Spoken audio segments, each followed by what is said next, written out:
समादरणीय मेरा दर्शकहरू सबैमा हार्दिक नमस्कार। आज यात्राभित्रको यात्रा एउटा अन्तिम गन्तव्य तपाईहरुलाई केही पृथक लिएर जाँदैछु। तपाईहरुलाई पक्कै पनि अनुभव छ सूर्योदयको देश जापान र यो सूर्योदयको देश जापानबाट तपाईहरुलाई आफ्नो यात्राका क्रममा केही देखिएका अनुभूतिहरू केही देखिएका यादहरू तपाईहरुलाई सँग प्रस्तुत गर्न जाँदैछु। आज म यहाँहरूलाई एउटा शपिङ कम्प्लेक्समा लिएर जाँदैछु। आज हामी रेलबाट उत्रिएर एउटा शपिङ कम्प्लेक्सतर्फ लाग्दैछौँ। मसँगै मेरो श्रीमती पनि हुनुहुन्छ र हाम्रो छायाङ्कनलाई चाहिँ छोरी निलिमा सुवेदीले गर्दै हुनुहुन्छ। रमाइलो पल छ यो यात्रा पनि, पहिलो अनुभव पनि अनि रमाइलो पल पनि।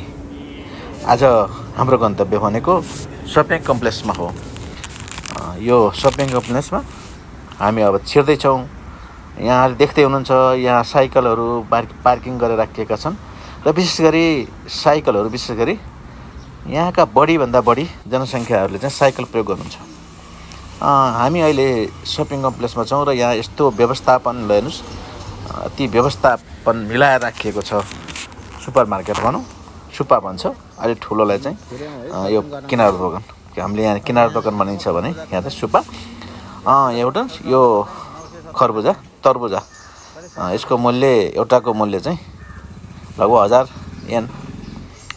ल हेर्नुहोस् साग पनि निकै, यो सागलाई पनि अनि यो टमाटर हेर्नुहोस् कस्तो कति राम्रो खाउँ जस्तो 279 यो एउटा टमाटरको 279 रुपियाँ येन पर्दछ।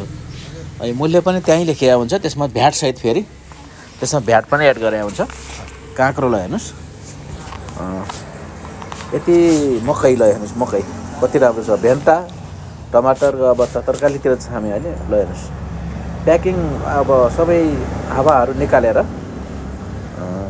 प्याकिङ गरिएको हुन्छ। ल हेर्नुहोस् यो प्याज छ्यापी भने प्याजका साग, यति व्यवस्थापन यति राम्रो तरिकाले यो देख्दाखेरि चाहिँ र हाम्रो नेपालको बजार हेर्दाखेरि चाहिँ र हामी यस्ता मानिस विदेश घुम्न हेर्नेहरू ल हेर्नुहोस् स्याउ पनि विभिन्न प्रकृतिका स्याउहरू छन्, भेराइटीका स्याउ छन्, सुन्तला त्यस्तै छन्। अनि यहाँ नपाइने भन्ने कुरो त केही पनि छैन।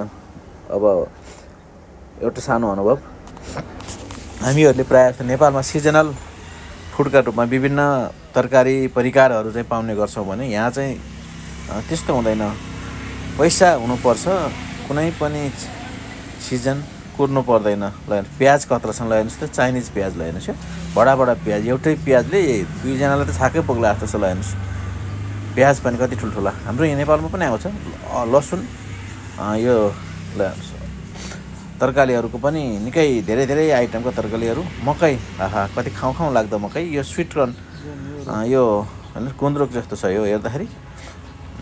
यो तामा ल हेर्नुहोस् त, हामीले सिजनमा तामा गर्छौँ भने यो तामा चाहिँ यहाँ जहिले पनि पाउँछ, जुनै सिजनमा पनि। हामी विशेष गरी च्याउ ल हेर्नुहोस्, च्याउका आइटमहरू पनि कति आइटमका च्याउहरू पाइन्छ, विभिन्न परिकारका च्याउका भेराइटीहरू। अनि यी खाद्यान्न माछा ल हेर्नुहोस् त्यस्तै। अब जापानमा माछाको त के कुरा गर्ने, अब सी फुड भए, माछाका आइटम भए, अब यहाँ हामी नेपालीहरूले खाने जानेका र खान नजानेका आइटमहरू पनि धेरै छन् यहाँ। अब हामीले म्याक्रोनीहरू कतिपय आइटमहरू त हामीहरूले देखेको पनि छैनौँ, हुँदैनौँ भने त्यस्ता आइटमहरू पनि यहाँ देखिन्छ। हामी अब कुन आइटम के भन्ने कुरा, कतिपय आइटम चाहिँ हामीले यो सिपी पनि छ यहाँ, कतिपय आइटमहरू हामीले के हो भनेर पनि थाहा पाउँदैनौँ। माछा हेर्नु, माछा कति खाउँ लाग्ने माछा है।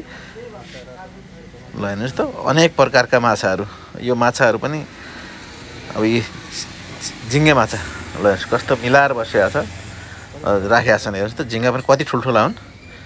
अदुवा हेर्नु न, अदुवा हामीले कागती हामीले छोडाउन भुत्ल्याउन केही पर्दैन। अझ हेर्नु न गजब त कर्कलाको डाँठ हेर्नुहोस् त, माथिको कर्कलाको डाँठ होइन, अचम्मै छ क्या। कति हो भनेको पाउनु पनि कति पाउने हो भनेको। ल हेर्नुहोस् त कर्कलाको डाँठ, बन्दा अब आलु बन्दा मुला, यो त विश्वकै तरकारी सर्वत्र छत्र पाउने तरकारी परे। अब यसको पनि भेराइटीका देख्दाखेरि अनि यसको मूल्य पनि एउटा कुरो हामीलाई जसले पनि त्यहाँ गएर मूल्य चाहिँ सजिलै गर्न सक्छ।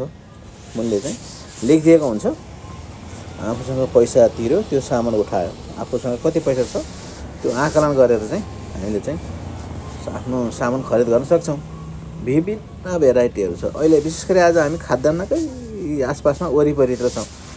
अब तेलहरू भए अनि पेप्सी कोलाहरू, ड्रिङ्क्सहरू ल हेर्नुहोस् न कस्तो व्यवस्थापन। हुन त यहाँ नेपालमा पनि यस्तो व्यवस्थापन नभएको होइन, तर यहाँ चाहिँ कर्मचारी कम छ, त्यसै कर्मचारी त्यति धेरै हुँदैनन्। हामी आफैले चाहिँ ल हेर्नुहोस् गएर कुन आवश्यक पर्छ त्यसैलाई चाहिँ हामी यसलाई चाहिँ सपिङ गर्छौँ।